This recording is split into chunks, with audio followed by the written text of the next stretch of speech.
Then Jesus 6 days before the Passover came to Bethany, where Lazarus was, which had been dead, whom he raised from the dead.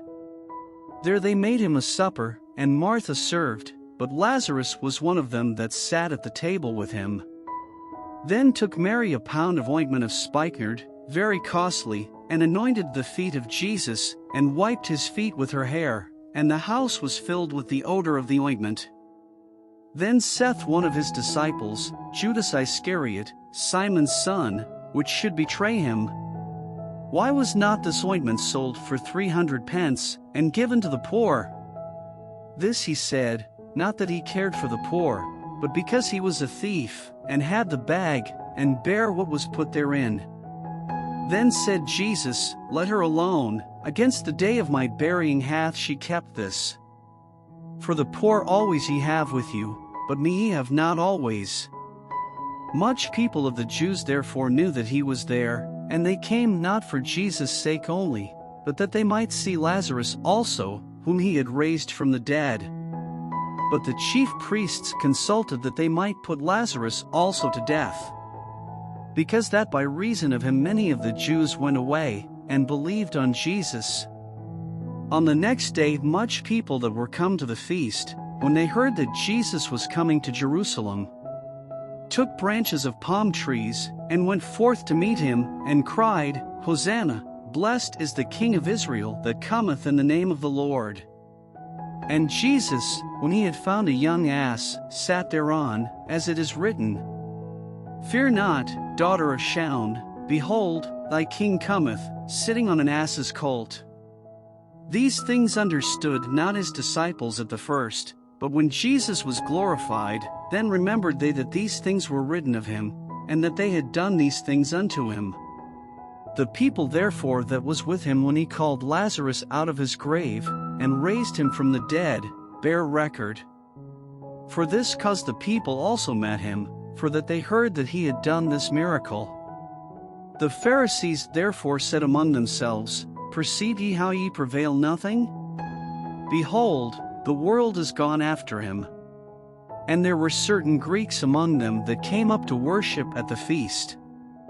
The same came therefore to Philip, which was of Bethsaida of Galilee, and desired him, saying, Sir, we would see Jesus. Philip cometh and telleth Andrew, and again Andrew and Philip tell Jesus. And Jesus answered them, saying, The hour is come, that the Son of Man should be glorified. Verily, verily, I say unto you, except a corn of wheat fall into the ground and die, it abideth alone, but if it die, it bringeth forth much fruit. He that loveth his life shall lose it, and he that hateth his life in this world shall keep it unto life eternal. If any man serve me, let him follow me, and where I am, there shall also my servant be. If any man serve me, him will my Father honor. Now is my soul troubled, and what shall I say?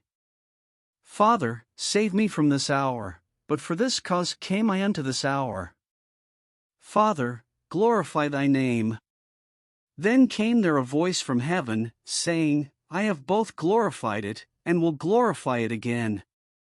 The people therefore, that stood by, and heard it, said that it thundered. Others said, An angel spake to him. Jesus answered and said, This voice came not because of me, but for your sakes. Now is the judgment of this world, now shall the prince of this world be cast out. And I, if I be lifted up from the earth, will draw all men unto me. This he said, signifying what death he should die. The people answered him, We have heard out of the law that Christ abideth forever, and how sayest thou, the Son of Man must be lifted up? Who is this Son of Man? Then Jesus said unto them, Yet a little while is the light with you. Walk while ye have the light, lest darkness come upon you, for he that walketh in darkness knoweth not whither he goeth. While ye have light, believe in the light, that ye may be the children of light. These things spake Jesus, and departed, and did hide himself from them. But though he had done so many miracles before them, yet they believed not on him.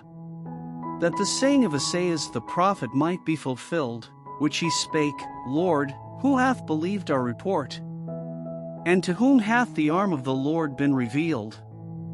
Therefore they could not believe, because that Esaias said again, He hath blinded their eyes, and hardened their heart, that they should not see with their eyes, nor understand with their heart, and be converted, and I should heal them. These things said Esaias, when he saw his glory, and spake of him. Nevertheless among the chief rulers also many believed on him, but because of the Pharisees they did not confess him, lest they should be put out of the synagogue. For they loved the praise of men more than the praise of God.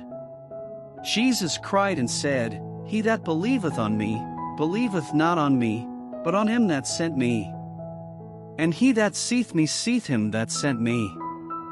I am come a light into the world, that whosoever believeth on me should not abide in darkness. And if any man hear my words, and believe not, I judge him not, for I came not to judge the world, but to save the world. He that rejecteth me, and receiveth not my words, hath one that judgeth him. The word that I have spoken, the same shall judge him in the last day. For I have not spoken of myself, but the Father which sent me, he gave me a commandment, what I should say, and what I should speak. And I know that his commandment is life everlasting. Whatsoever I speak therefore, even as the Father said unto me, so I speak.